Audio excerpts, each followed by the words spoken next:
दोस्तों नमस्कार, मैं प्रवीण प्राकृतिक गांव से आप सभी का स्वागत करता हूं। दोस्तों कैसी है हमारी फैमिली? आशा करते हैं सब लोग स्वस्थ होंगे। दोस्तों बरसात का मौसम जो है धीरे धीरे बढ़ता चला जा रहा है।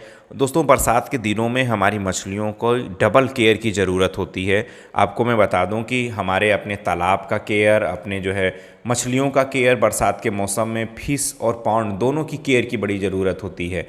क्योंकि बरसात के मौसम में आप देखेंगे कि temperature, pH, dissolve oxygen, salinity, alkalinity सारी चीज़ें जो हैं वेरिएट होने लगती हैं, अप डाउन ऐसे लगा रहता है।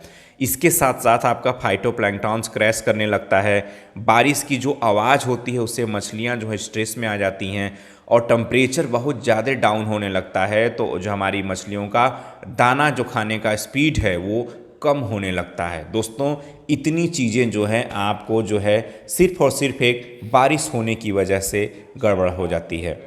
दोस्तों इसीलिए हमको बरसात के दिनों में बहुत ही अपने मछलियों को केयर करने की ज़रूरत है।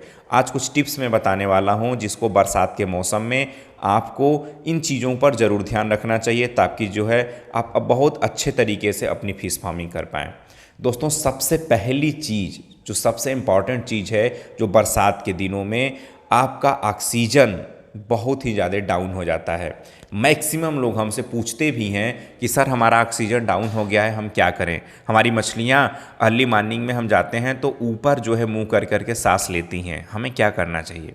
दोस्तों सबसे पहली चीज़ कि आप अपने बरसात के दिनों में 20 से 30% ऑक्सीजन आपको इंक्रीज करना होगा। अब आप कहेंगे कि सर हम कैसे इंक्रीज करें? आपको मैं बता दूं कि आप एरिएटर का यूज करिए। एरिएटर है तो आप 20 से 30% एक्स्ट्रा आप जो है ऑक्सीजन क्रिएट करिए। दूसरी चीज़, अगर नहीं है तो बोरवेल का जो पानी है आप ऊपर से गिराइए अपने तालाब में। इस समय बहुत ही ज़रूरी है दोस्तों, ऐसा मत सोचिए कि हम बस ऐसे ही बोल रहे हैं। बहुत ही ज़्यादा ज़रूरी है इस समय ऑक्सीजन जो है को बढ़ाना अपने तालाब में। तो आप ऊपर से बोरवेल का पानी गिराइए, तो इस तरह से आप जो है ऑक्सीजन बढ़ा सकते हैं। और इस समय बरसात के दिनों में आपको ऑक्सीजन बढ़ाने की बहुत ही ज़्यादा ज़रूरत है। दोस्तों दूसरी चीज़ क्या है? अक्सर जो है टेम्परेचर वेरिएशन के कारण आप देखेंगे कि आपका पीएच जो है कम होता चला जा रहा है। इसके लिए क्या करें? जब आपका पीएच कम होता चला जा रहा है तो आप क्या करिए, अपने तालाब में चूना ऐड कर दीजिए। अब चूना की मात्रा भी बता देते हैं, 100 से 125 किलोग्राम, 100 से 125 किलो चूना पर एकड़ के हिसाब से आप अपने तालाब में ऐड कर दीजिए अगर आपका पीएच कम हो रहा है तो। दोस्तों ये सब चीज़ें, ये सब टिप्स जो हैं आप करेंगे, क्विक रिजल्ट मिलेगा और जिससे आपकी अपनी फिश फार्मिंग जो है बहुत ही अच्छे से कर पाएंगे। तीसरी चीज़, आप देखेंगे कि आपकी मछलियाँ दाना कम खा रही होंगी। अगर टेम्परेचर वेरिएशन हो रहा होगा उसकी वजह से दाना कम खा रही होंगी, तो आप क्या करिए कि फीडिंग को मिनिमाइज कर दीजिए। आप कम से कम दाना खिलाइए, मतलब 20 से 30% दाना कम कर दीजिए। और अपने दानों में आप देखिए कि विटामिन सी और नमक ज़रूर जो है आप अपने दाने में यूज करिए। और अगर आप नमक वैसे नहीं कर पा रहे हैं तो आप ऐसे भी, आप बता दूं कि 50 किलो नमक पर एकड़ के हिसाब से आप अपने तालाब में प्रयोग करिए दोस्तों। जिससे क्या होगा कि जो स्टार्टिंग में होने वाले जितनी भी इन्फेक्शन हैं, जितनी भी डिजीज़ हैं, वो आपके मछलियों की दूर हो जाएंगी।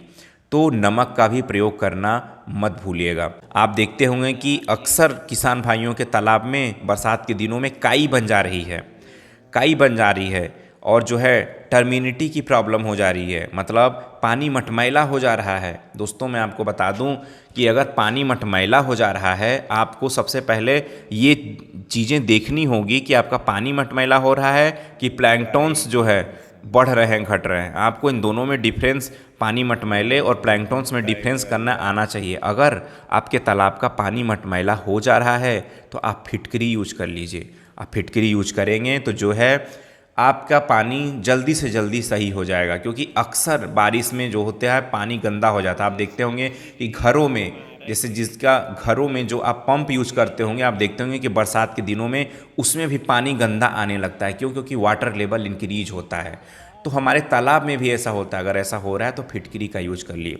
दोस्तों पीएच, जितने भी ये फैक्टर हैं, टेम्परेचर, पीएच, ऑक्सीजन, सेलेनिटी, सब कुछ आपको जो है इस समय चेक करते रहना पड़ेगा। अगर आपका पीएच 7.5 से 8.5 है तो के बीच में है तो आप समझ लीजिए कि ठीक है, कोई बात नहीं है। अगर आपका पीएच बहुत ज़्यादा कम हो जा रहा है, मतलब 4 हो जा रहा है, या फिर पीएच आपका बहुत ज़्यादा बढ़ जा रहा है, जैसे 11 हो जा रहा है, तो आपकी मछलियाँ तुरंत मरने लगेंगी। तो इसीलिए आप सारी चीज़ों को जो है नापते रहें। इस समय बहुत ही केयरफुली, जो 2 महीने 2.5 महीने का जो मौसम है, इस समय आप जो है केयरफुली हर एक चीज़ों को जो है आप देखते रहिए। आप सुबह सुबह जाइए अपने फार्म पर, देखिए कि मछलियाँ ऊपर से तो नहीं सांस ले रही हैं। अगर ले रही हैं तो आप कुछ ऑक्सीजन बढ़ाने का जुगाड़ करिए, जैसा कि मैं अपने कुछ पॉइंट्स बताया। तो ये सब चीज़ें अगर आप मैनेज करते रहेंगे तो आपकी मछलियाँ बरसात के दिनों में स्वस्थ रहेंगी, मस्त रहेंगी। दोस्तों ऐसे ही अगर आपके कोई क्वेश्चंस हैं तो आप हमसे कमेंट बॉक्स में पूछ सकते हैं। और जो है हैप्पी रेनी सीजन आप सभी को भी, बहुत बहुत शुभकामनाएं बरसात के दिनों की। और आप कुछ ये सब टिप्स अपनाइए और जो है आप भी बहुत अच्छे से फिश फार्मिंग करिए और बरसात का आनंद लीजिए। बहुत बहुत धन्यवाद आप सभी का। जय हिंद।